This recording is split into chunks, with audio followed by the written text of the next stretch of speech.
I'm pregnant. Two words that stopped Christopher Blake's world completely. The billionaire CEO who controlled boardrooms and conquered markets was powerless against the woman he'd divorced 3 weeks earlier. Elena carried his child, but would she let him be a father? What he did next would either prove people can change, or confirm that some hearts are too broken to heal. Elena Matthews pressed her trembling fingers against the bathroom mirror, staring at the 2 pink lines that would either destroy her ex-husband's billion-dollar empire or rebuild the love they'd buried beneath lawyers and betrayal. But that moment was still 3 weeks away. Tonight, Elena stood in the hushed corridors of the Chicago Institute of Contemporary Arts, her emerald eyes reflecting the harsh gallery lighting as she adjusted the final piece in the Fractured Reflections exhibition. At 29, she possessed the kind of understated beauty that drew people in slowly: auburn hair that caught light like copper wire, porcelain skin that revealed every emotion, and a petite frame that seemed fragile but carried surprising strength. The navy wool dress she wore hung looser than it should have. 3 weeks of eating nothing but coffee and anxiety had carved away the soft curves Christopher once traced with reverent fingers. The divorce papers, signed and filed, sat in her Lincoln Park apartment like a death certificate for the life she'd planned. "Elena, you need to go home." Rachel Morrison, the institute's director, approached with concern etched across her weathered face. "It's past midnight, and you've been here since dawn." Elena didn't look up from the painting she was positioning, a shattered mirror reassembled with gold, the Japanese art of kintsugi. The irony wasn't lost on her. "The opening is tomorrow. Everything has to be perfect. Nothing has to be perfect." Rachel's voice carried the wisdom of someone who'd watched countless artists pour their pain into their work. "Especially not at the cost of your health." The words stung because they echoed Christopher's voice from 2 years of marriage. Perfect presentation.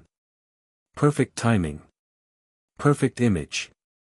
Elena had tried to be the perfect wife, attending his charity galas in designer gowns, smiling for photographers while dying inside. She'd become a beautiful accessory in his world of board meetings and billion-dollar deals. "I'm fine," Elena lied, the same lie she told herself every night Christopher came home after she'd fallen asleep, every morning he left before she woke. The same lie she told when he missed their second anniversary dinner for a conference call with Tokyo investors. Rachel studied her with knowing eyes. "Fine is what we tell ourselves when we're anything but. Go home, Elena. The art will survive one night without your protection." As Elena gathered her things, her phone buzzed with a text from her sister Katie in Burlington, Vermont. "Mom's worried. You haven't called in a week. She's threatening to drive down there." Elena smiled despite herself. Margaret Matthews was a force of nature disguised as a kindergarten teacher, capable of solving world problems with homemade cookies and fierce hugs. The thought of her mother's warm kitchen, filled with the scent of apple cinnamon and unconditional love, made Elena's chest tighten with longing. She typed back, "Tell her I'm okay. Just busy with the exhibition." Another lie. Elena had become fluent in them. The October wind cut through her coat as she walked to her Honda Civic, a practical choice that had embarrassed Christopher's business associates. "What will people think?" he'd asked when she refused the BMW he tried to buy her.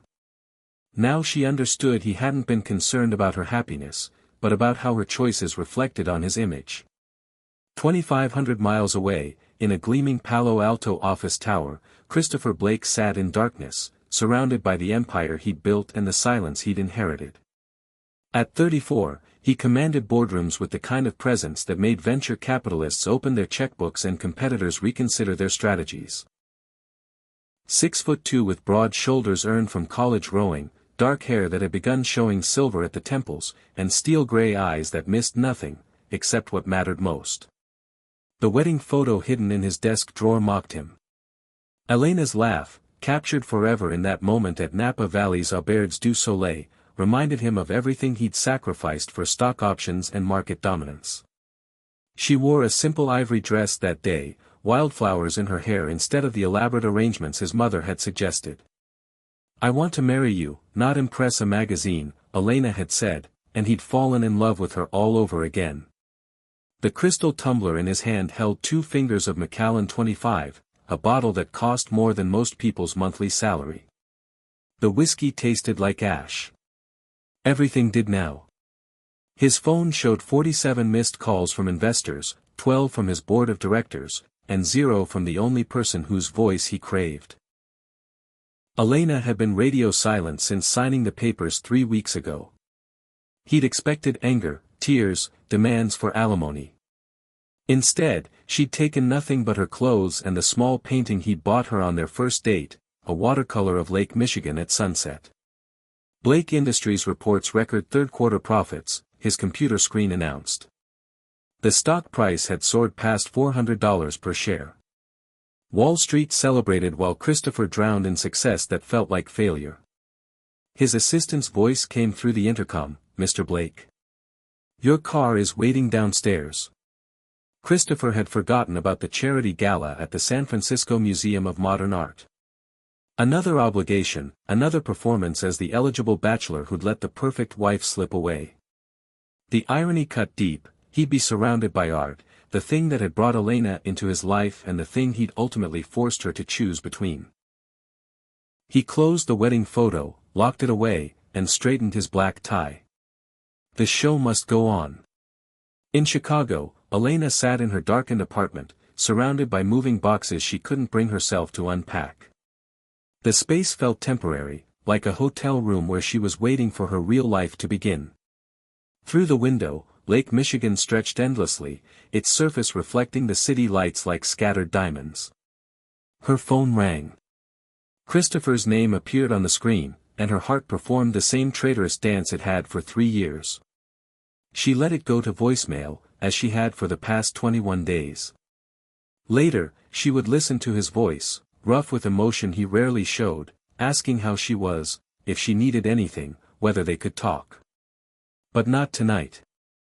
Tonight, she was learning to be alone with herself again, remembering who Elena Matthews was before she became Mrs. Christopher Blake.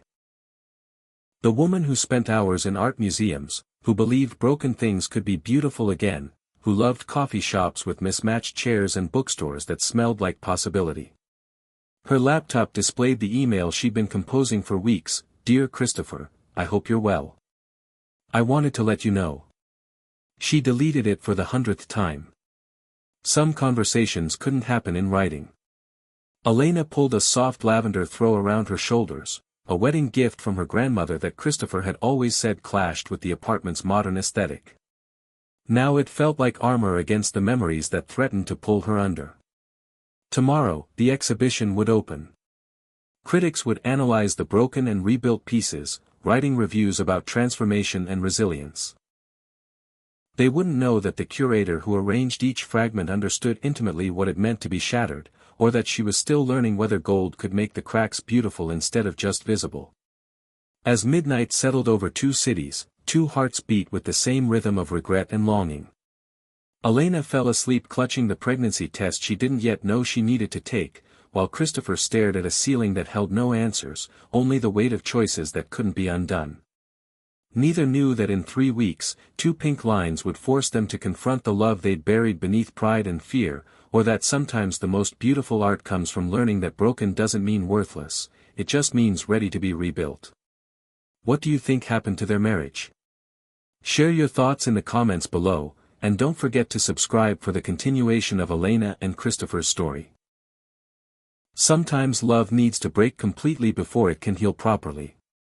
Tuesday morning, October 15th, arrived in Chicago with the kind of relentless rain that seemed determined to wash the world clean.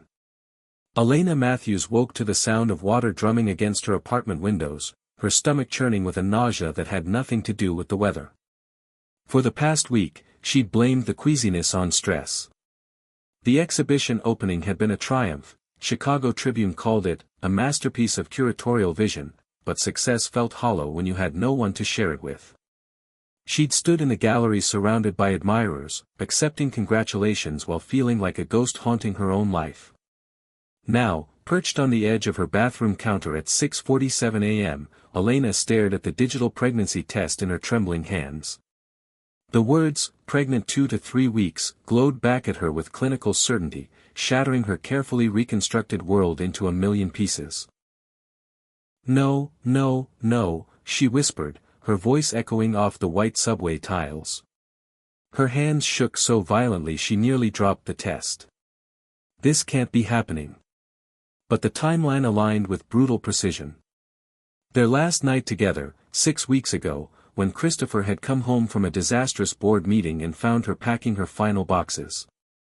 They'd fought with the passion of two people who still loved each other desperately, words cutting deep before desire overwhelmed anger. One last time, they'd reached for each other in the darkness of their dying marriage, bodies speaking the forgiveness their hearts couldn't manage. Elena's reflection stared back from the medicine cabinet mirror, pale green eyes wide with shock, auburn hair a tangled mess, her favorite mint green pajamas hanging loose on her frame. She looked like a child playing dress-up in an adult's life, completely unprepared for the magnitude of what grew inside her.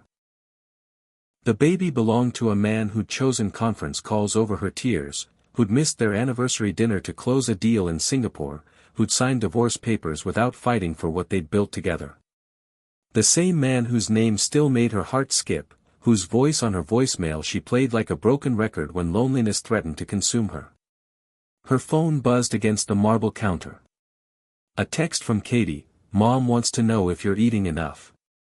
She's convinced you're wasting away." Elena's laugh came out as a sob. If only her mother knew that in 8 months, she'd be a grandmother. The thought of telling Margaret Matthews that her divorced daughter was pregnant with her ex-husband's child made Elena's stomach churn harder. She stumbled to the kitchen, needing coffee, needing normal, needing anything that didn't involve processing the impossible reality growing inside her. The morning news played on her laptop. Blake Industries announces expansion into renewable energy. CEO Christopher Blake projects 15% growth in the coming quarter. There he was, filling her screen in a charcoal suit that she'd helped him pick out 2 Christmases ago. His steel-gray eyes looked tired despite his confident smile, and she noticed the small scar above his left eyebrow, earned during their honeymoon when he'd walked into a low-hanging branch because he was too busy staring at her in a sundress. "We're committed to building a sustainable future," Christopher told the reporter, his voice carrying that familiar authority that had first attracted her at a gallery opening 3 years ago. "Sometimes the most important investments are the ones that won't pay off for decades." Elena's hand moved instinctively to her flat stomach. If only he knew how prophetic those words were. Her phone rang, and Katie's name appeared on the screen. Elena almost ignored it, but guilt over her sister's unanswered texts made her pick up. "Thank God," Katie's voice carried relief mixed with exasperation. "I was about to drive down there and stage an intervention." "You sound terrible." "Good morning to you too," Elena managed, grateful her voice sounded steadier than she felt. "Don't deflect. Mom's worried sick, and honestly, so am I. When's the last time you ate a real meal?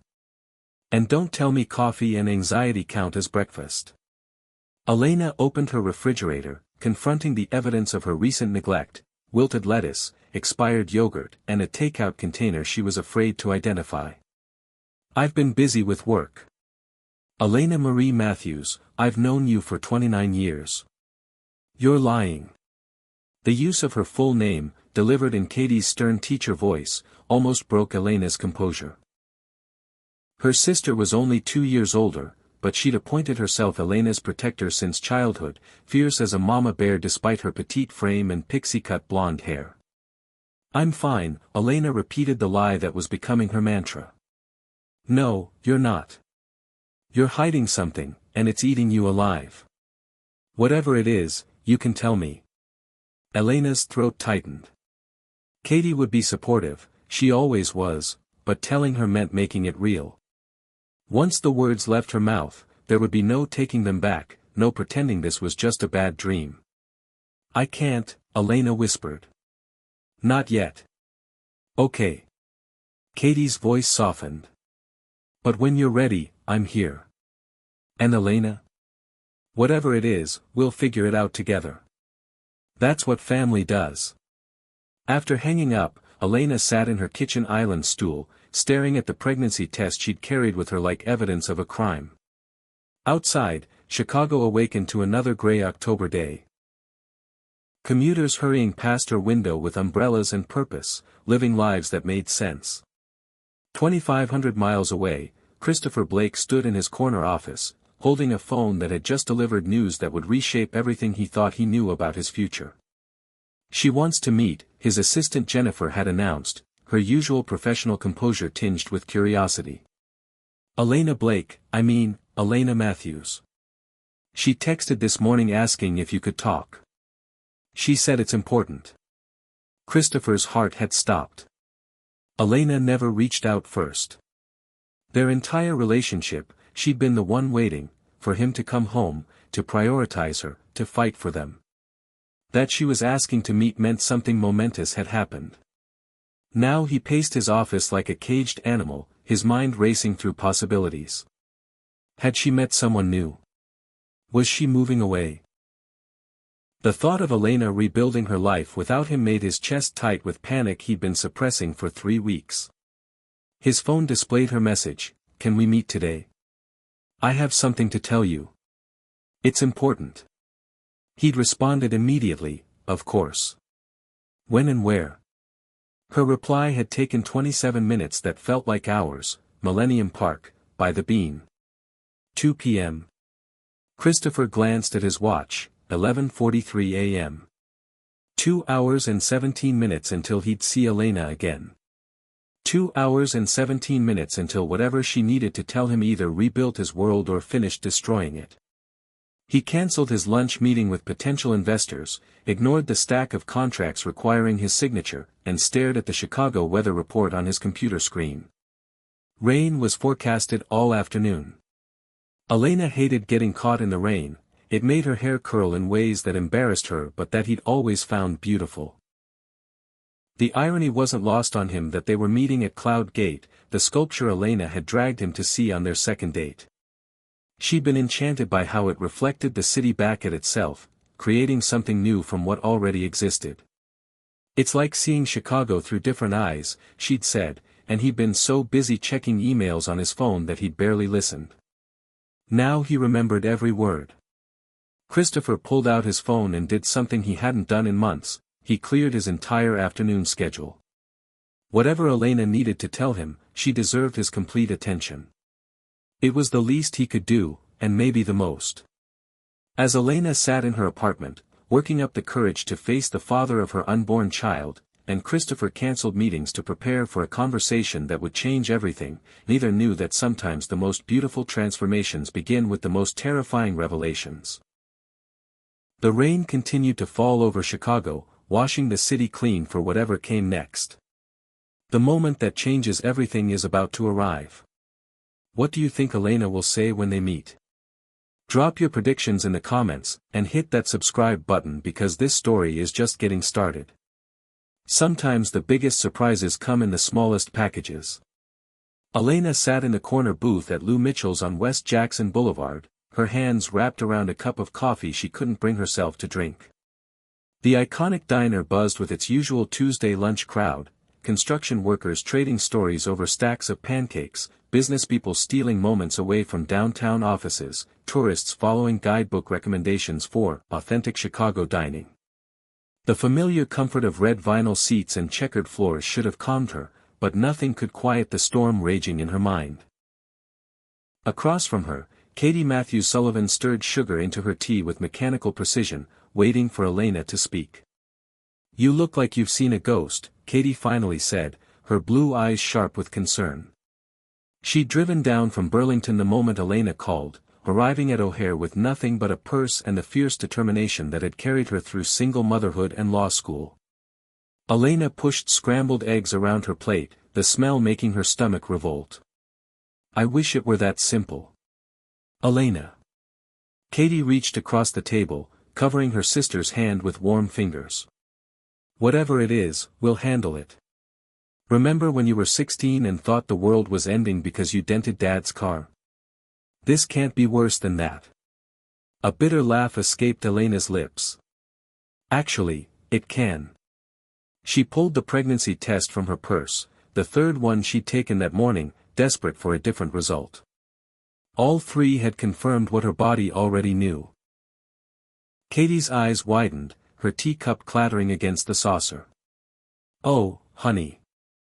Katie's voice carried a mixture of shock and immediate protective instinct. "How far along?" "About 6 weeks."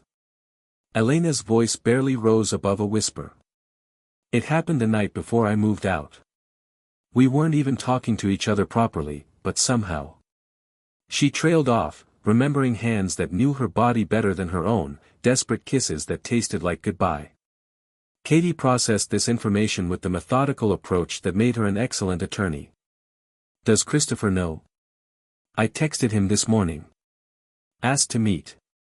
Elena glanced at her watch, 1:23 p.m. "In 37 minutes, actually." "Jesus, Elena.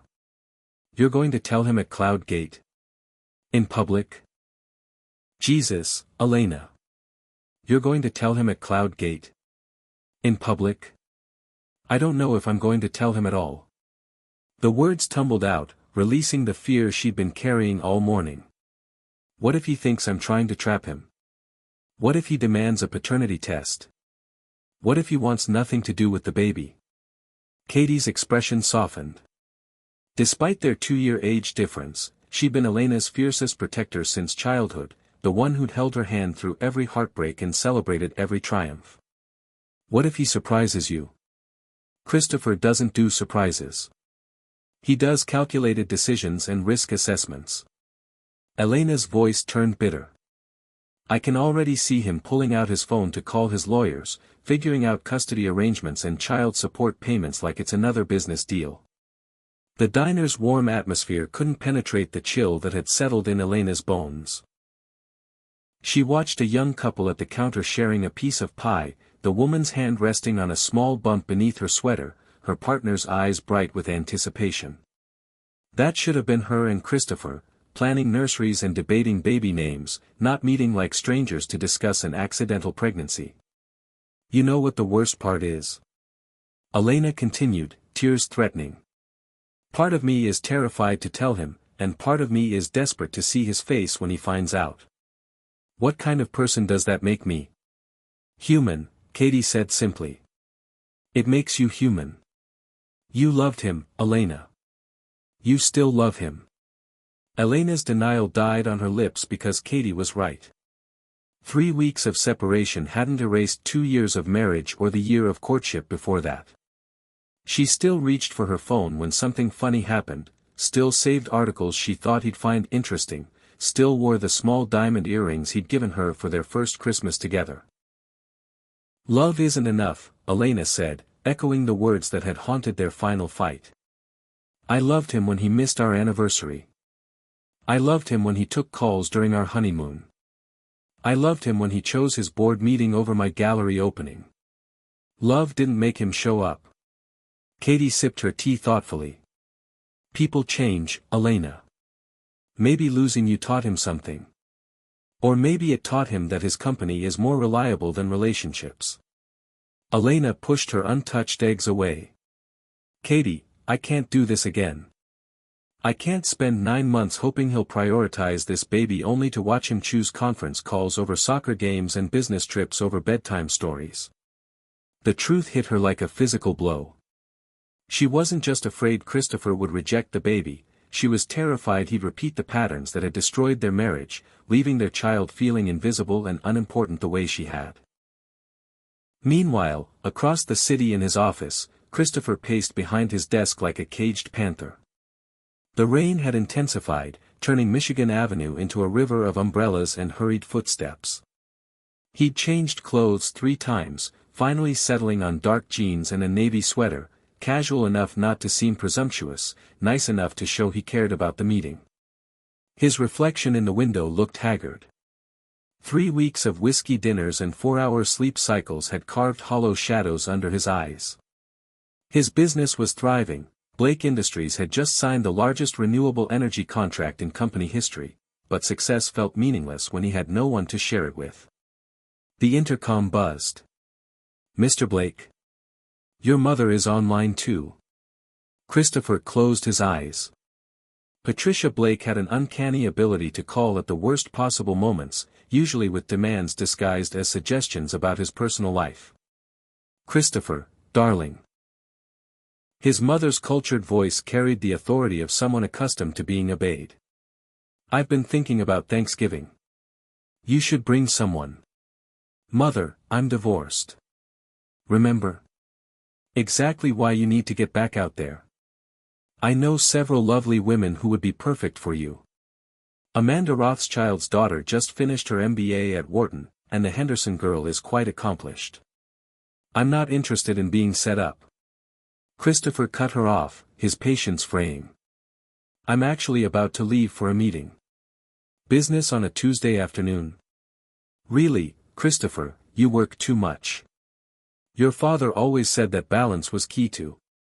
My father worked 16-hour days until the day he died. The words came out sharper than intended. If that's balance, I'd rather be imbalanced. Patricia's silence spoke volumes.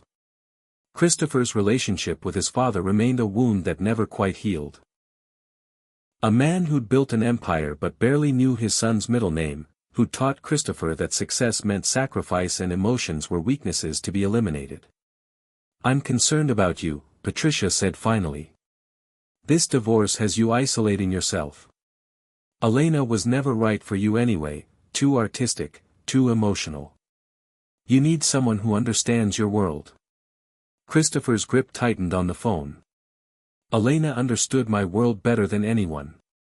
She understood the world you thought you wanted, not the world you belong in. There's a difference. After hanging up, Christopher stared at his reflection in the dark window. Was his mother right? Had he and Elena been fundamentally incompatible, two people trying to force a connection that was doomed from the start? But then he remembered Elena's laugh when he'd surprised her with a weekend in Door County, her tears of joy when he'd commissioned a painting from her favorite local artist, the way she'd curl against him during thunderstorms, finding safety in his arms. Those moments had been real. The love had been real. Everything else, the missed dinners, the forgotten anniversaries, the gradual erosion of intimacy, had been choices he'd made, prioritizing building his empire over building their life together. His phone buzzed with a text from his business partner Ryan. Congratulations on the renewable energy deal. Drinks tonight to celebrate? Christopher stared at the message. 6 months ago, he would have said yes immediately, would have spent the evening networking and strategizing, coming home to an empty house that echoed with Elena's absence. Now the thought of celebrating anything while his personal life lay in ruins felt obscene. He typed back, rain check. Have something important to handle. At 1:47 p.m., Christopher left his office for the first time in 3 weeks without his phone, his laptop, or his endless need to be available for every crisis and opportunity. Whatever Elena needed to tell him, she deserved his complete and undivided attention. As he drove through the rain-soaked streets toward Millennium Park, he had no idea that in 13 minutes, Elena Matthews would tell him something that would either give his life new meaning or confirm that some mistakes are too big to forgive. The storm was about to break in more ways than one. Will Elena find the courage to tell Christopher about the baby? What do you think his reaction will be? Share your thoughts below and don't forget to subscribe, because sometimes the hardest conversations lead to the most beautiful transformations. The rain fell with vindictive intensity as Elena stood beneath Cloud Gate at 2:17 p.m., 17 minutes late and soaked through her wool coat. The iconic sculpture reflected a distorted Chicago skyline, the city stretched and curved into something unrecognizable, much like her life had become in the span of a morning. Millennium Park was nearly deserted except for a few determined tourists huddled under umbrellas and a businessman talking rapidly into his phone while power-walking toward the loop. Elena checked her watch again, anxiety gnawing at her stomach. Maybe Christopher had given up and left. Maybe this was the universe's way of telling her to keep the secret buried. Then she saw him. Christopher Blake emerged from the trees near Crown Fountain, his dark hair plastered to his head, the navy sweater she'd bought him last Christmas clinging to his broad shoulders. He'd lost weight, she could tell from the way his jeans hung slightly loose around his waist. His steel-gray eyes found hers across the plaza, and for a moment, the rain seemed to pause. They stood frozen, two people who'd once known every inch of each other's bodies, every nuance of expression, now strangers separated by lawyers and pride and 3 weeks of silence that felt like years. Christopher moved first, closing the distance between them with long strides. Elena. Her name came out rough, like he'd been practicing it. You're soaked. So are you. She managed a weak smile, hyper-aware of how her auburn hair must look wild and untamed, how her makeup had probably smudged under her eyes. Christopher had always seen her at her worst and somehow made her feel beautiful anyway. We should find somewhere dry to talk. He gestured toward the Art Institute across the street. Unless you'd prefer a coffee shop or... The museum is perfect. The words tumbled out before Elena could stop them. The Art Institute was where they'd had their first real conversation, where Christopher had surprised her by knowing more about Impressionist painters than most people with art degrees. They ran across Michigan Avenue together, dodging puddles and traffic, their synchronized movements a reminder of how well they'd once moved through the world as a team. The museum's grand entrance welcomed them with warmth and the hushed reverence that Elena had always loved about art spaces. 2 adults, Christopher told the admission clerk, automatically reaching for his wallet. Elena started to protest. She had a membership, could get them in free, but something about the gesture, so automatically protective and familiar, made her throat tight with unshed tears. They found themselves in the modern wing, surrounded by works that Elena had studied, analyzed, written about. But today, the paintings blurred together as her heart hammered against her ribs. She led Christopher to a quiet alcove with a bench facing a massive Rothko, deep reds and oranges that seemed to pulse with emotion. So. Christopher sat beside her, careful to maintain distance, his hands clasped tightly in his lap. How have you been? The question was so normal, so painfully polite, that Elena almost laughed. Fine, she said automatically, then caught herself. Actually, no. I haven't been fine at all. Something shifted in Christopher's expression, surprise, maybe relief that she wasn't pretending everything was perfect. Me neither. They sat in silence, the weight of everything unsaid pressing down like the storm clouds outside. Elena studied his profile, noting the new lines around his eyes, the way his jaw remained perpetually tense. Success looked good on paper, but it was eating him alive. The exhibition was beautiful, Christopher said suddenly. I read the review in the Tribune. A masterpiece of curatorial vision. You must be proud. Elena's chest tightened. You read the review. I read everything you do. The admission slipped out before he could stop it, vulnerability cracking through his careful composure. I Google you pathetically often. It's concerning. Despite everything, Elena's lips quirked upward.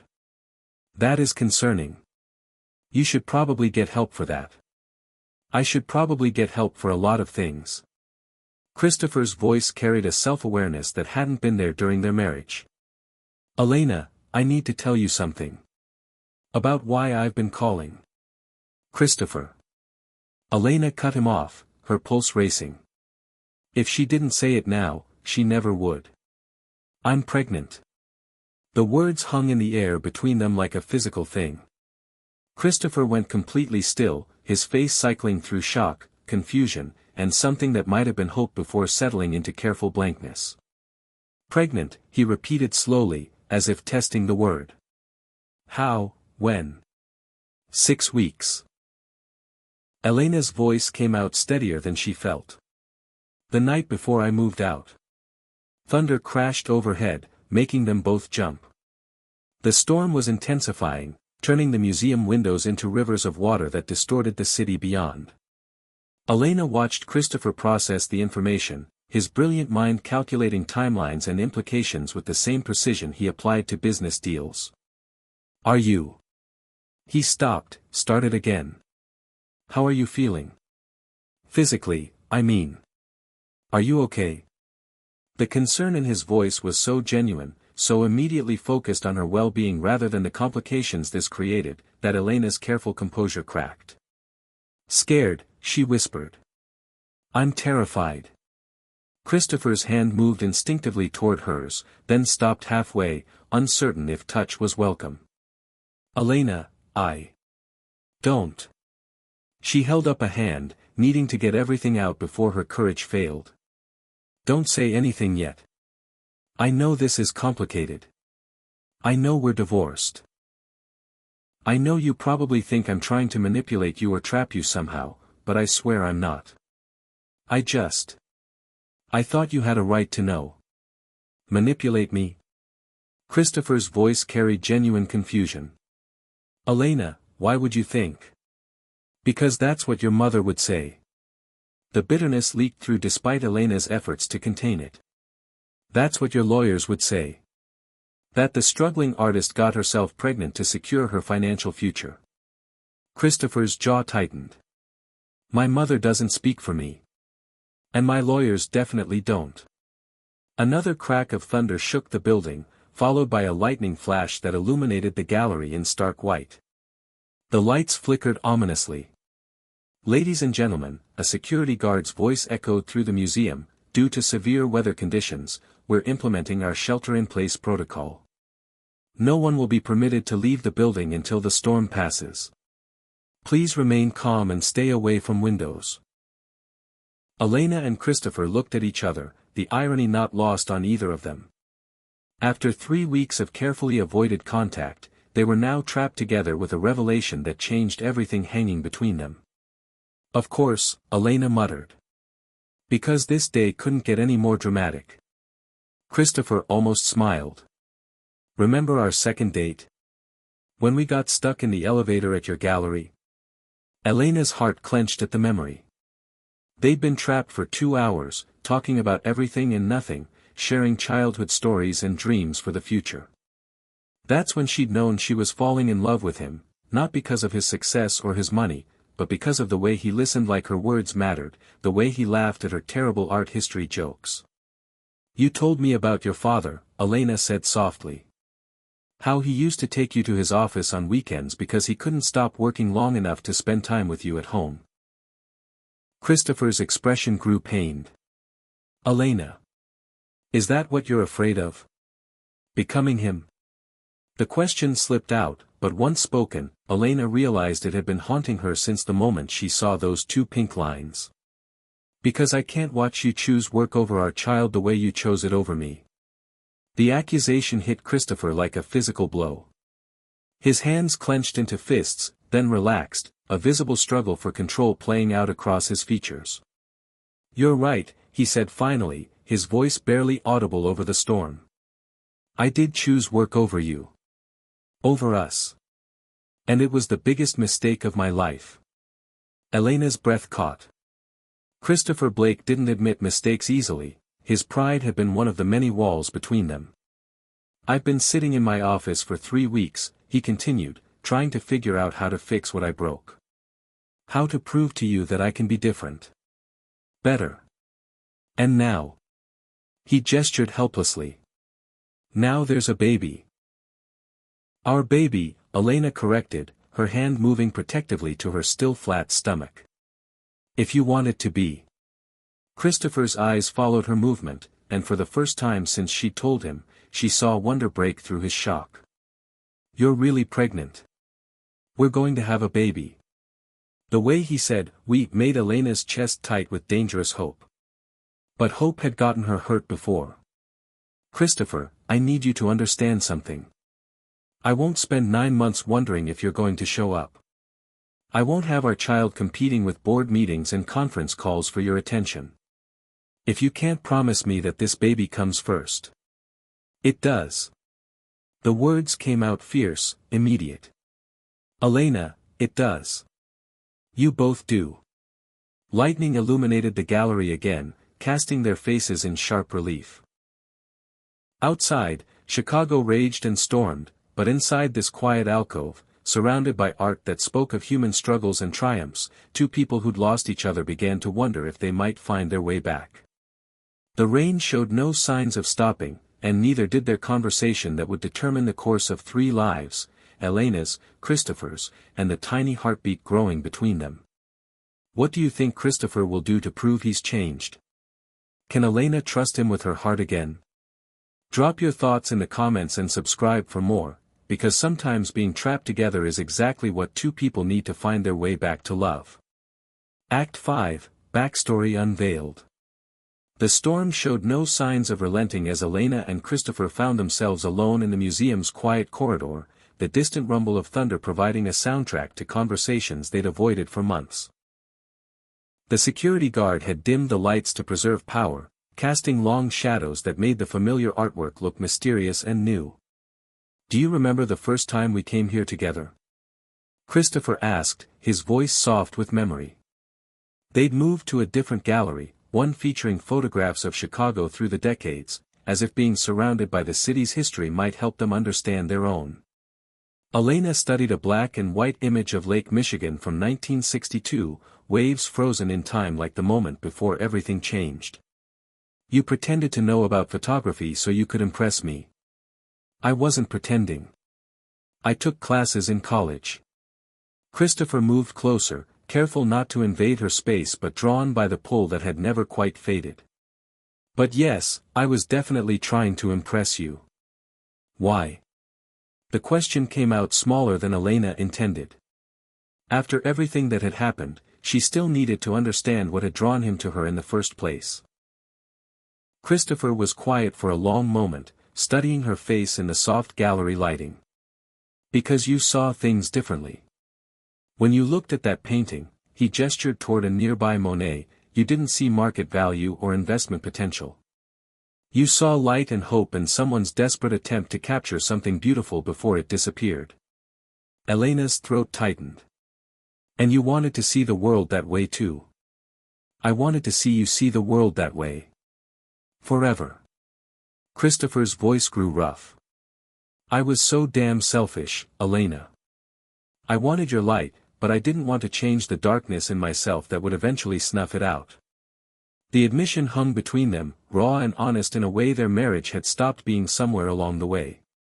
Elena turned from the photograph to study Christopher's face, seeing the man she'd fallen in love with flickering beneath the layers of success and control. Tell me about the night we met, she said suddenly.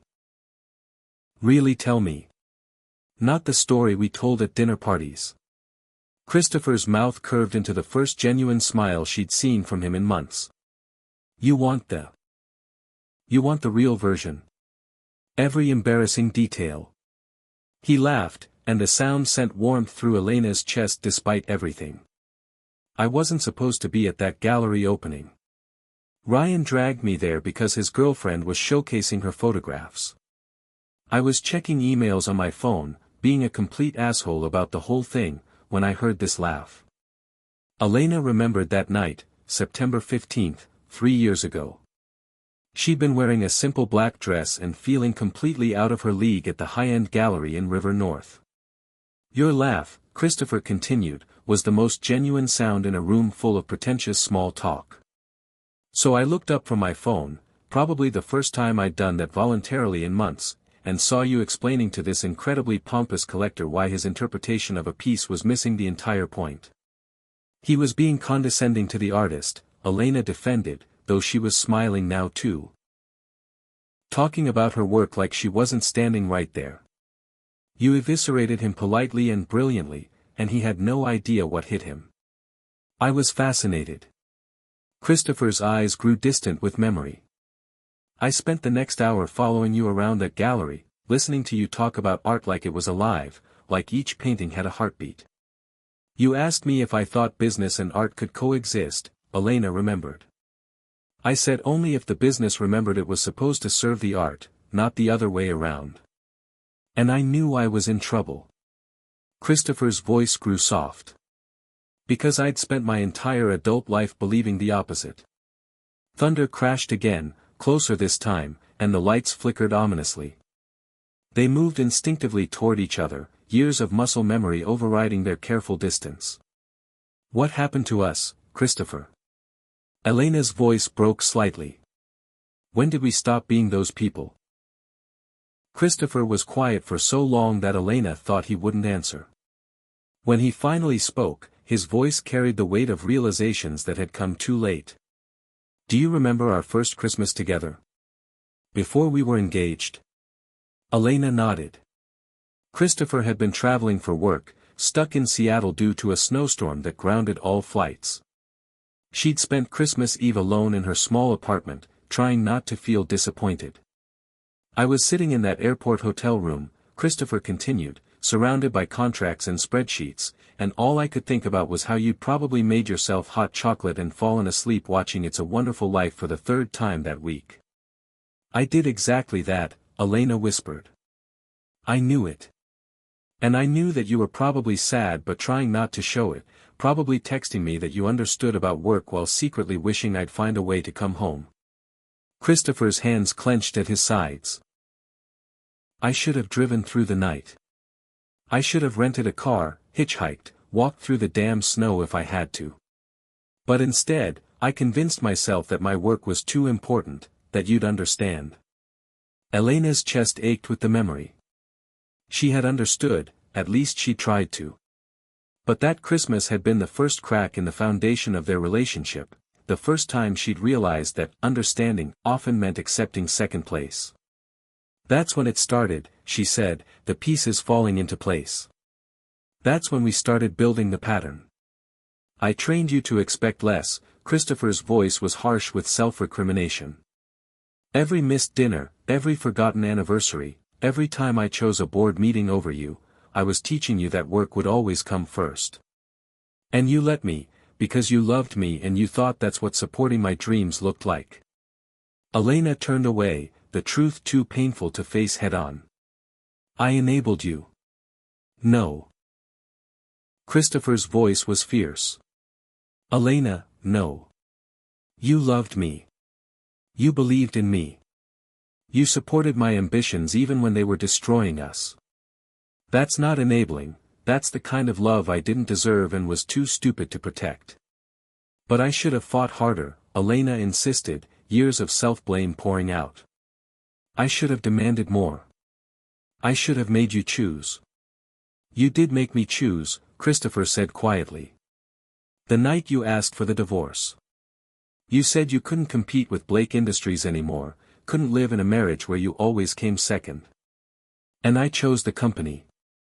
The words hit Elena like a physical blow, even though she'd lived through that conversation. Hearing him say it so baldly, so honestly, made her realize how final that choice had felt. Why? She whispered.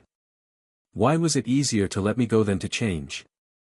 Christopher was quiet for a long moment, his reflection ghost-like in the rain-streaked windows. When he spoke, his voice carried a vulnerability she'd rarely heard from him. Because changing meant admitting my father was wrong. And if my father was wrong about success meaning sacrifice, about work being the only thing you could truly count on, then I'd built my entire life on a lie. Christopher's hands trembled slightly. It was easier to lose you than to face the possibility that everything I'd worked for was meaningless. Elena's anger, carefully banked for months, suddenly flared. So you chose cowardice? Yes. The simple admission deflated her fury as quickly as it had risen. I chose cowardice.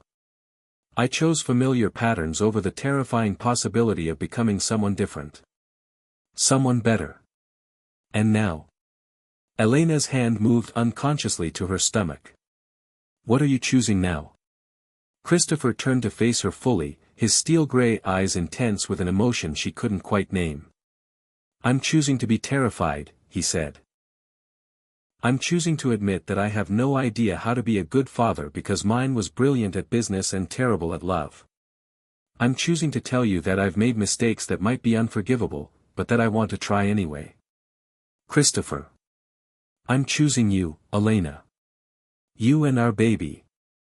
I'm choosing to drive through snowstorms and cancel board meetings and show up even when it's inconvenient or costly or makes my mother lecture me about priorities. His voice grew stronger with each word.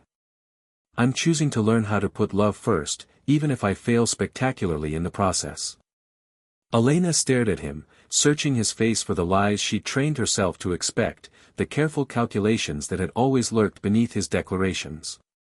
But all she saw was raw honesty and a vulnerability that took her breath away. "I can't go through this again," she whispered. "Christopher, I can't build a life with someone who's going to disappear every time work calls. I won't put our child through that." "Then don't." Christopher stepped closer, close enough that she could smell his cologne, see the flecks of silver in his gray eyes. "Don't trust me based on promises. Trust me based on actions. Let me prove that I've learned what matters most." Lightning illuminated the gallery again, throwing their shadows long and dramatic across the floor.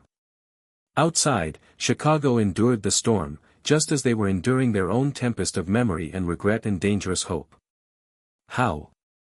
Elena asked, her voice barely audible over the rain. "How do you prove something like that?" Christopher's smile was sad and determined. "One choice at a time.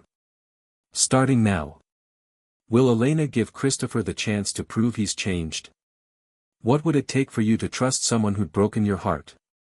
Share your thoughts below and subscribe, because sometimes the most beautiful love stories are about learning to love better the second time around. 3 days later, Elena sat in the waiting room of Northwestern Memorial Hospital's obstetrics wing, her palms damp with nervous sweat as she clutched the appointment reminder card. The space buzzed with expectant energy, couples holding hands over shared excitement, women at various stages of pregnancy comparing notes, partners looking equally thrilled and terrified. Elena felt conspicuously alone until the elevator doors opened and Christopher stepped out, slightly out of breath and carrying 2 cups of coffee from the Starbucks downstairs. "Sorry I'm late," he said, settling into the chair beside her. "Traffic on Lake Shore Drive was insane, and then I realized you probably can't have caffeine, so I got you decaf, but then I thought maybe you'd want something else entirely." "Christopher." Elena's lips quirked upward despite her nerves. "You're rambling." "I ramble when I'm nervous." He handed her the decaf, their fingers brushing in the exchange. "I've been nervous for 3 straight days." Elena studied his face, noting the dark circles under his eyes that matched her own. Since their conversation at the Art Institute, they'd exchanged tentative texts, Christopher asking how she was feeling, Elena sharing practical details about the appointment. Nothing deep, nothing that acknowledged the massive shift happening between them, but something. "You didn't have to come," Elena said, though she was secretly relieved he had. The thought of facing this appointment alone, of seeing their baby for the first time without him there, had left her feeling hollow. "Yes, I did." Christopher's voice carried quiet conviction. "I missed too many important moments in our marriage. I won't miss this." "Elena Matthews?" A nurse called from the doorway. "Dr. Rodriguez is ready for you." They followed the nurse down a hallway lined with ultrasound images and motivational posters about prenatal care. Elena's heart hammered against her ribs as they entered the examination room, the medical equipment making everything suddenly, overwhelmingly real. Dr. Sofia Rodriguez was a woman in her 50s with kind eyes and silver-streaked hair pulled back in a practical bun. She shook both their hands with the warmth of someone who delivered thousands of babies and understood the complex emotions that came with each one.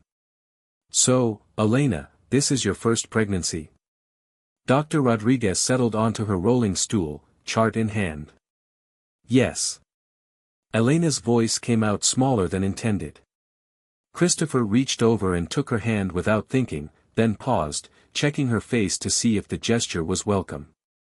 Elena squeezed his fingers in response. "And you're about 8 weeks along, based on your last menstrual period?" Elena nodded, acutely aware of Christopher's presence beside her, the way he leaned forward slightly as if trying to absorb every detail. "Any nausea? Fatigue? Breast tenderness?" "All of the above," Elena admitted. "Especially in the mornings." Dr. Rodriguez smiled. "That's completely normal. Your body is doing incredible work right now, building a whole new human being. Let's take a look, shall we?"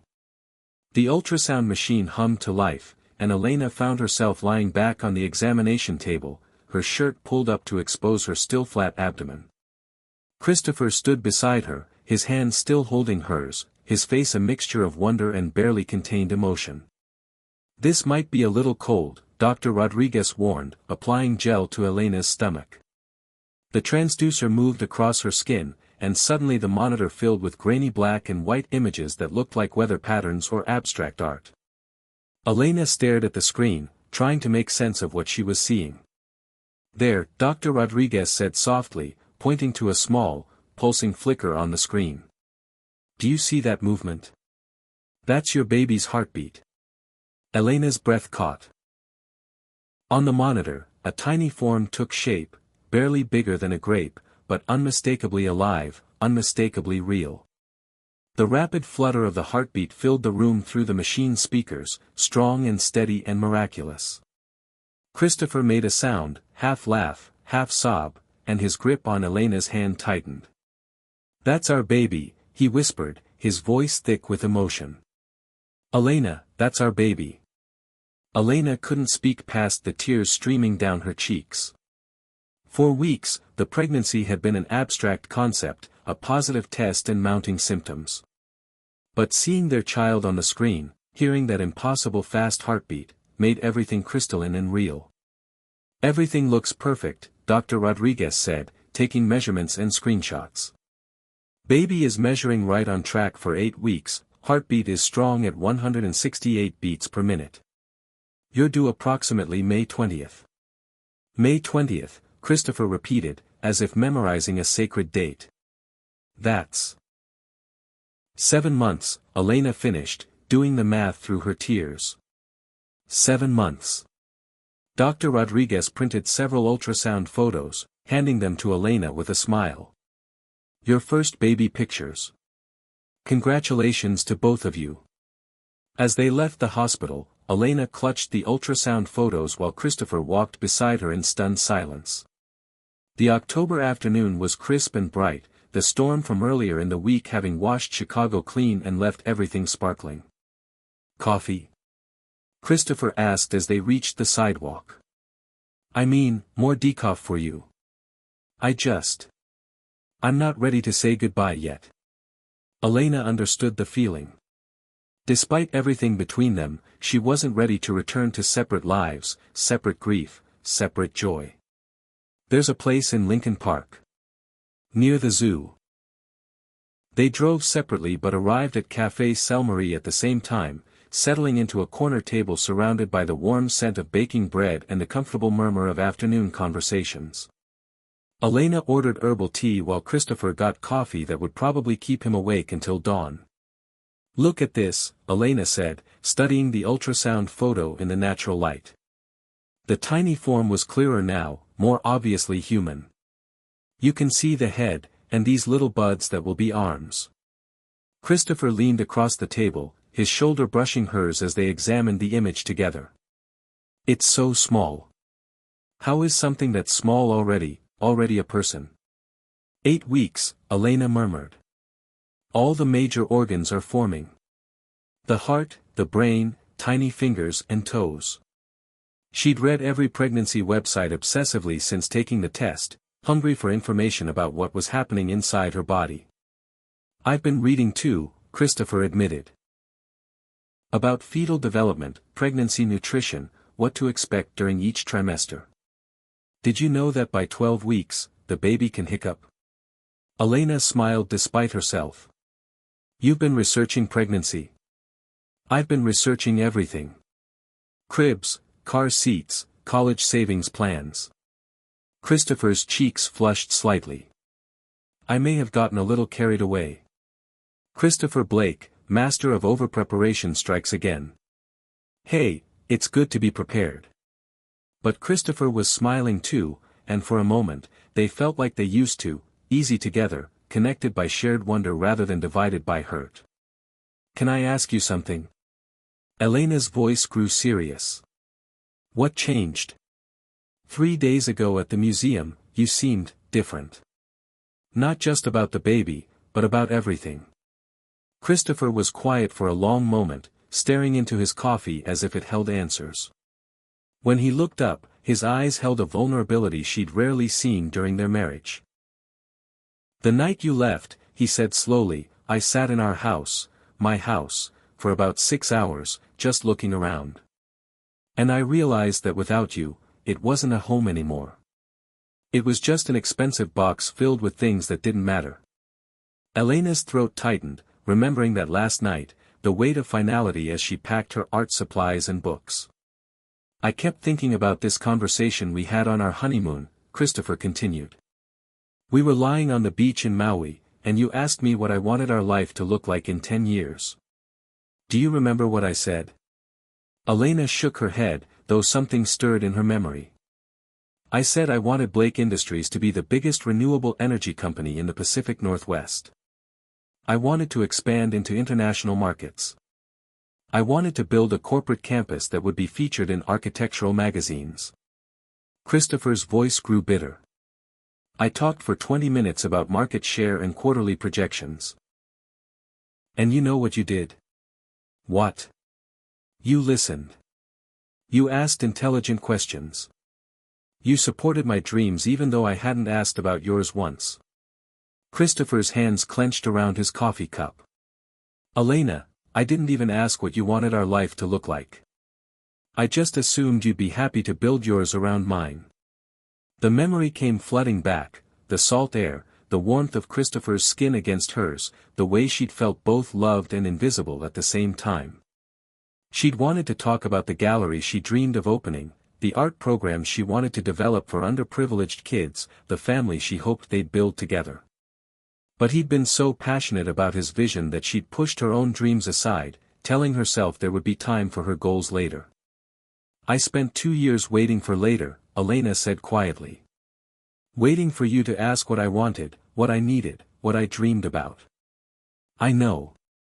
Christopher's voice was rough with regret. "And by the time I realized what I'd done, you'd stopped sharing those things with me altogether. You'd learned that your dreams weren't as important as my deadlines." Elena felt tears threatening again. "Christopher. Let me finish." He reached across the table, covering her hand with his. 3 weeks ago, I lost the only person who ever made me want to be better than I was. And now we're going to have a baby, and I have a choice. I can keep being the man who puts work first and family second, or I can figure out how to be the father and partner you both deserve. And which are you choosing?" Christopher's smile was tentative but real. "I called my board of directors yesterday. Told them I'm stepping back from day-to-day operations. Ryan's taking over as CEO while I transition to chairman, mostly ceremonial, quarterly meetings, big picture stuff." Elena stared at him, shocked. Blake Industries was Christopher's life, his identity, his measure of worth. "You're retiring?"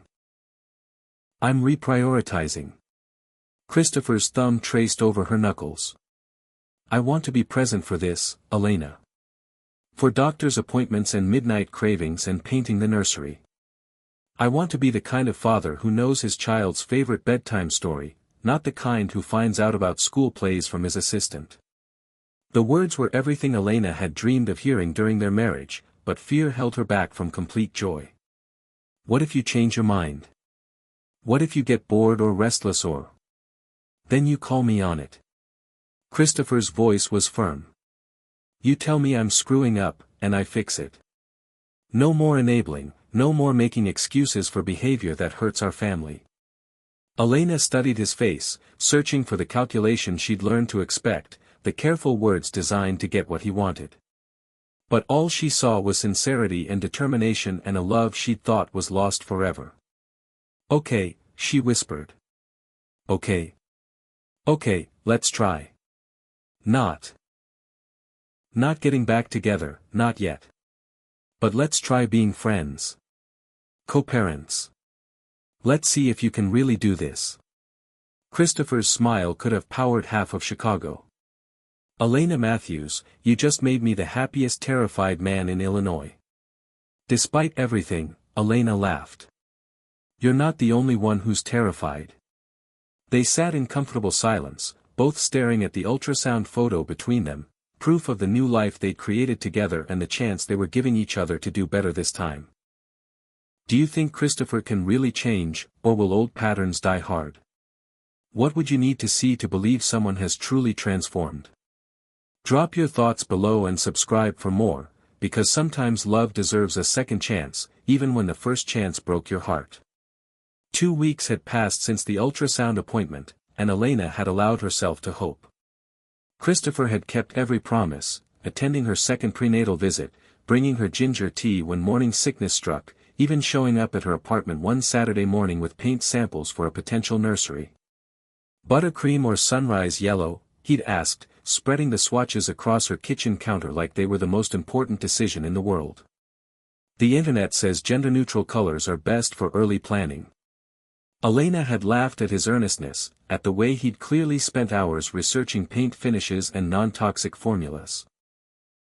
For the first time since their divorce, she'd felt the dangerous flutter of genuine happiness. That was before everything shattered. Now, Elena sat in the emergency room at Northwestern Memorial at 11:47 p.m. on a cold November Tuesday, her hands pressed protectively over her stomach as she waited for test results. The cramping had started during dinner, sharp and insistent, followed by spotting that had sent her into a panic. She'd called Christopher first, muscle memory overriding 3 months of separation. His phone had gone straight to voicemail, a recording in his professional voice about being unavailable and calling back as soon as possible. She tried 3 more times before remembering. Blake Industries was in the middle of a hostile takeover attempt by Meridian Corporation. Christopher was probably in crisis mode, unreachable to everyone, including her. So she'd driven herself to the hospital, hands shaking on the steering wheel, praying to a God she wasn't sure she believed in to protect the tiny life growing inside her. Elena Matthews? Dr. Rodriguez appeared in the waiting room, her face professionally neutral in a way that made Elena's stomach clench. Let's talk in my office. The ultrasound had been torture, minutes of silence as Dr. Rodriguez moved the transducer across Elena's gel-covered stomach, her expression unreadable. Elena had stared at the monitor, desperate to see the familiar flicker of heartbeat, the small form that had become the center of her universe. Good news first, Dr. Rodriguez said as they settled in her office. The baby is fine. Heartbeat is strong, measurements are perfect for 10 weeks. What you experienced was implantation bleeding, completely normal, though I know it's terrifying. Elena's relief was so profound she nearly sobbed. The baby's okay. The baby is perfect. However, I am concerned about your stress levels. Your blood pressure is elevated, and you mentioned having trouble sleeping, loss of appetite. Dr. Rodriguez leaned forward with concern. Elena, stress during pregnancy can have serious consequences. Is there something going on in your personal life that we should discuss?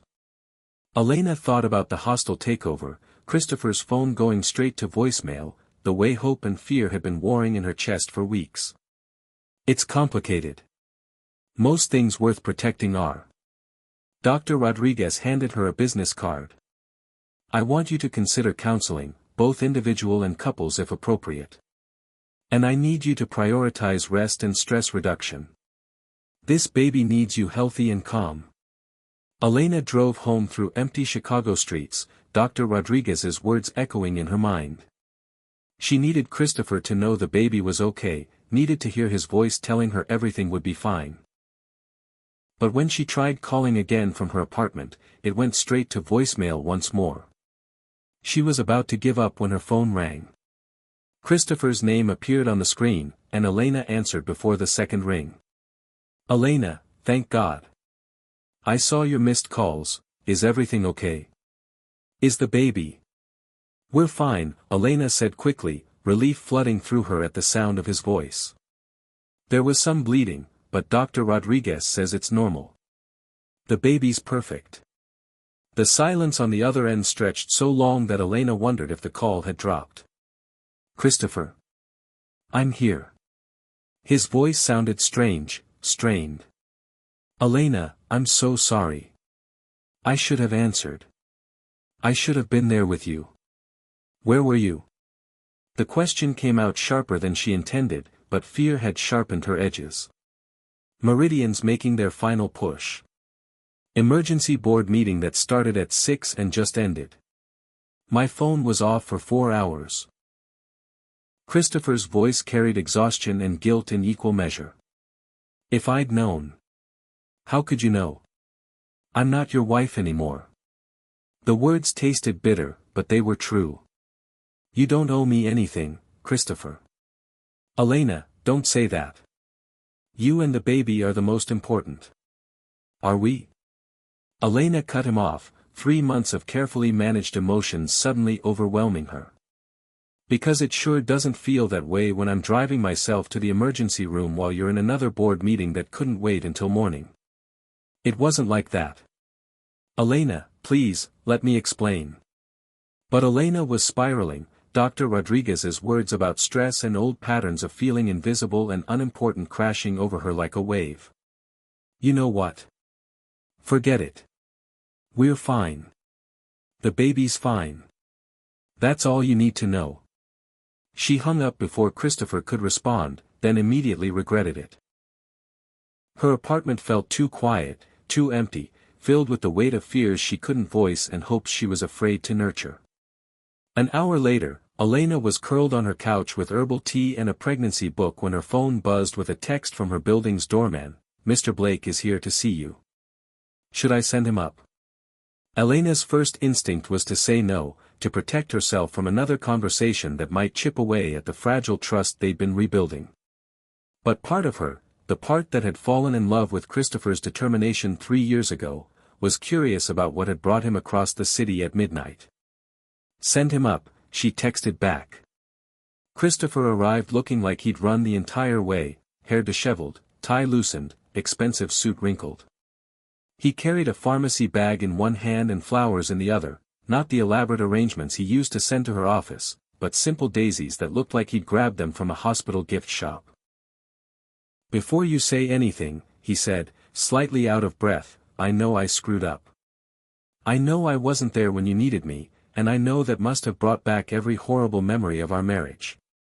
Elena stood in her doorway, arms crossed protectively over her chest. "Christopher. I brought you ginger ale and crackers," he continued, holding up the pharmacy bag. "The internet said they help with nausea. And prenatal vitamins, the kind with extra folic acid. And these little seasickness bands that are supposed to help with morning sickness." Despite herself, Elena's lips quirked upward. "You went shopping for pregnancy supplies at midnight?"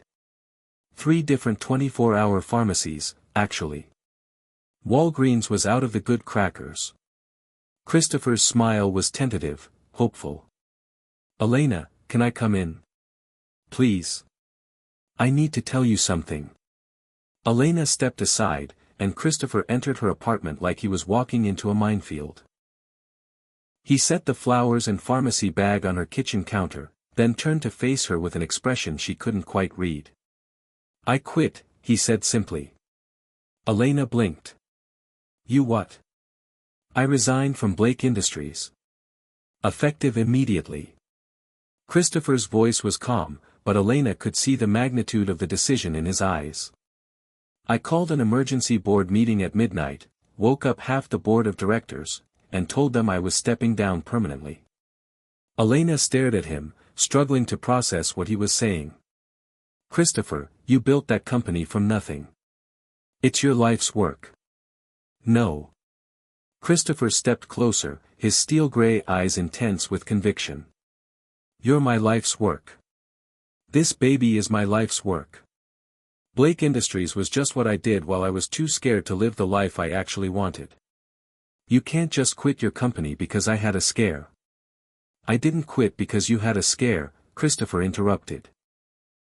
"I quit because when I saw your missed calls, when I realized you were at the hospital alone and scared while I was in another goddamn board meeting, I understood something fundamental about who I want to be."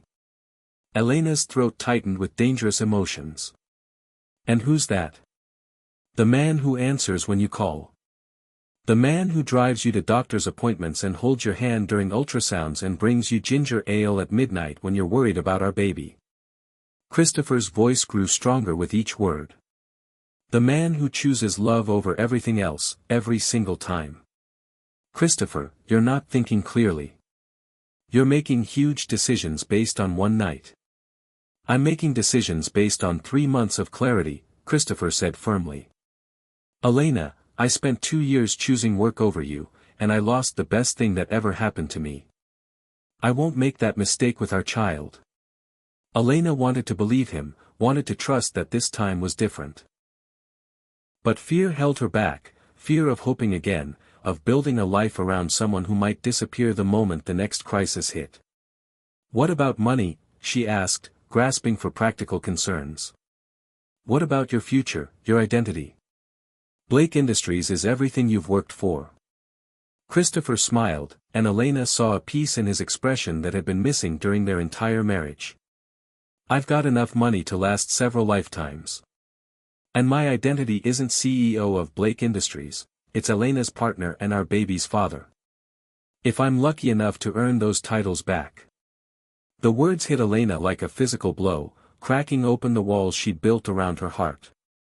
This was everything she'd dreamed of hearing during their marriage, everything she'd needed him to understand. You can't just expect me to forgive everything because you made a grand gesture, she whispered, tears threatening. I don't expect anything, Christopher said softly. I just hope. I hope that someday you'll trust me enough to let me prove that people can change.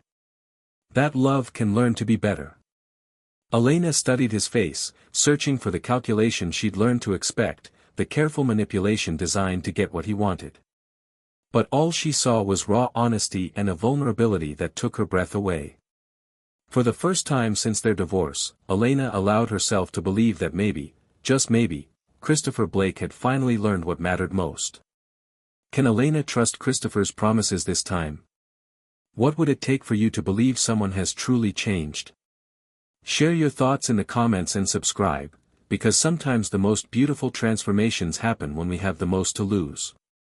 Elena woke the next morning to the sound of rain against her windows and the smell of something burning in her kitchen. For a moment, she forgot where she was, forgot the conversation that had stretched until 3 a.m., forgot that Christopher had fallen asleep on her couch rather than drive home exhausted. The pregnancy had made her sleep heavier, dreamless, and now she padded barefoot toward the kitchen in her lavender pajamas, following the scent of what smelled like charcoal masquerading as breakfast. Christopher stood at her stove, spatula in hand, staring helplessly at what had once been pancakes.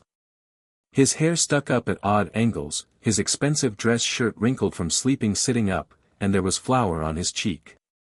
He looked nothing like the polished CEO who'd graced magazine covers, and everything like the man she'd fallen in love with.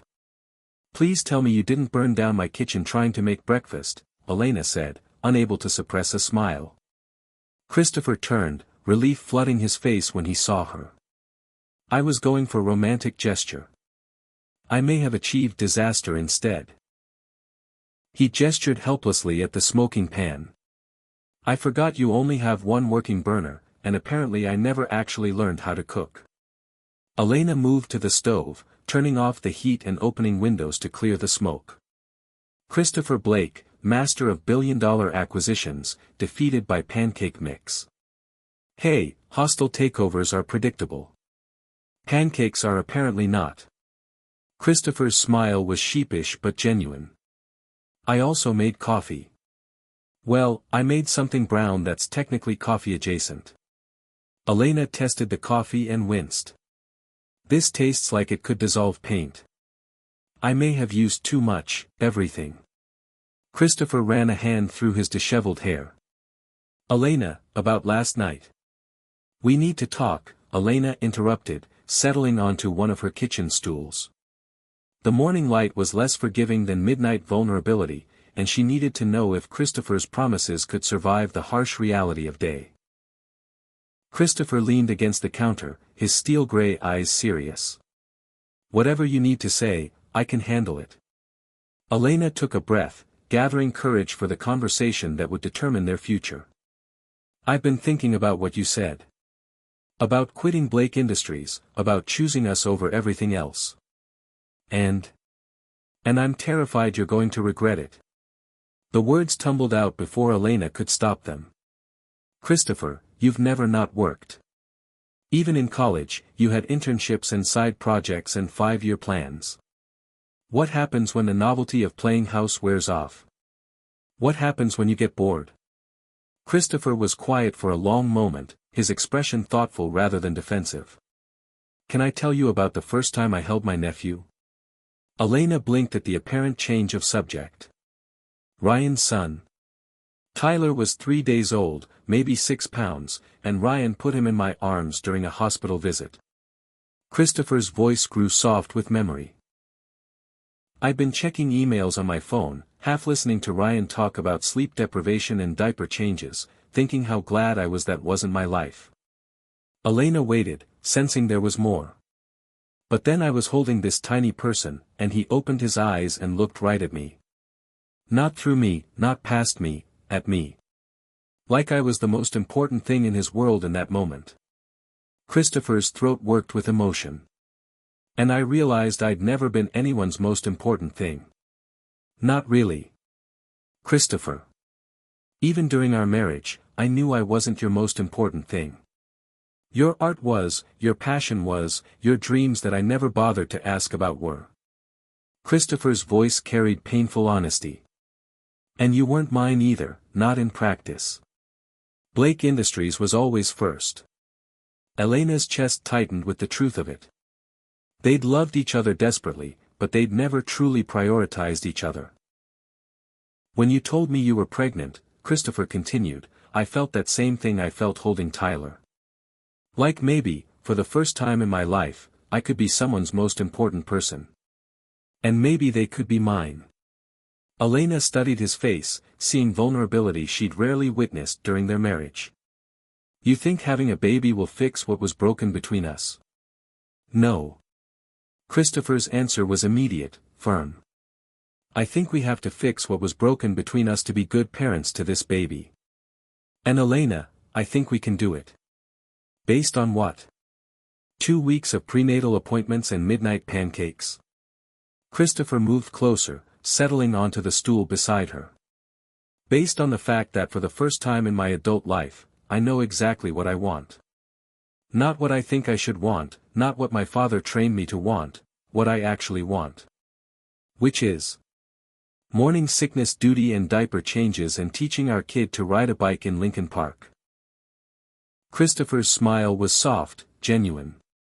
Board meetings at 6 a.m. so I can be home for dinner every night. A smaller house with a yard instead of a downtown penthouse. Family vacations where I leave my laptop at home. Elena felt tears threatening at the simple sincerity of his words. You want to be ordinary. I want to be extraordinary at the things that matter. And Elena, nothing matters more than you and this baby. Elena was quiet for a long moment, processing the weight of what he was offering. What if you're wrong? What if you miss the power, the prestige, the adrenaline of closing deals? Then I'll find other ways to get those things that don't require sacrificing my family. Christopher's voice carried quiet conviction. Elena, I'm not asking you to trust me blindly. I'm asking you to let me earn back your trust one choice at a time. Elena stared at her hands, at the small diamond ring she still wore on her right hand. The promise ring Christopher had given her before proposing, the one she couldn't bring herself to take off even after the divorce. I'm scared, she whispered. Of what? Of hoping again. Of building a life around someone who might leave when things get difficult. Elena's voice broke slightly. Christopher, you broke my heart so completely that I'm still finding pieces. Christopher's hand covered hers, warm and steady. I know. And I hate that I did that to you, that I taught you to expect disappointment instead of presence. But Elena, I'm not asking you to forget what happened between us. I'm asking you to help me write a different ending.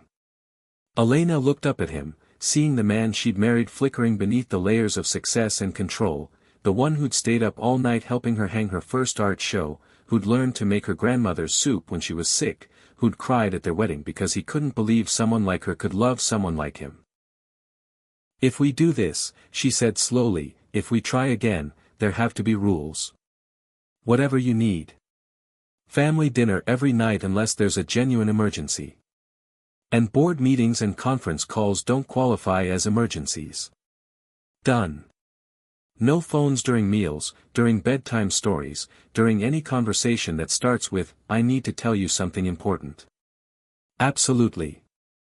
If you make a promise to me or our child, you keep it. No matter what. If you can't keep it, you don't make it in the first place. Christopher's expression grew solemn. Elena, I swear to you, on our baby's life, that if I make a promise to you from this moment forward, I will keep it or die trying. Elena searched his face for the lies she trained herself to expect, but all she saw was raw honesty and determination that took her breath away. "Okay," she whispered. "Okay. Okay, let's try. Not getting remarried tomorrow or moving in together or anything dramatic. But let's try being a family. Let's see if you can really do this." Christopher's smile could have powered half of Chicago. "Elena Matthews, you just gave me the greatest gift of my life." "Don't mess it up," Elena said, but she was smiling too, hope unfurling in her chest like spring after a brutal winter. Christopher leaned forward, pressing his forehead against hers in the gesture that had always been their most intimate connection. "I won't. I promise." Outside, November rain washed Chicago clean, preparing the city for whatever came next. And in a small apartment overlooking Lincoln Park, two people who'd lost each other began the careful work of finding their way back home. Do you believe in second chances? What would it take for you to trust someone who'd broken your heart? Share your thoughts below and subscribe.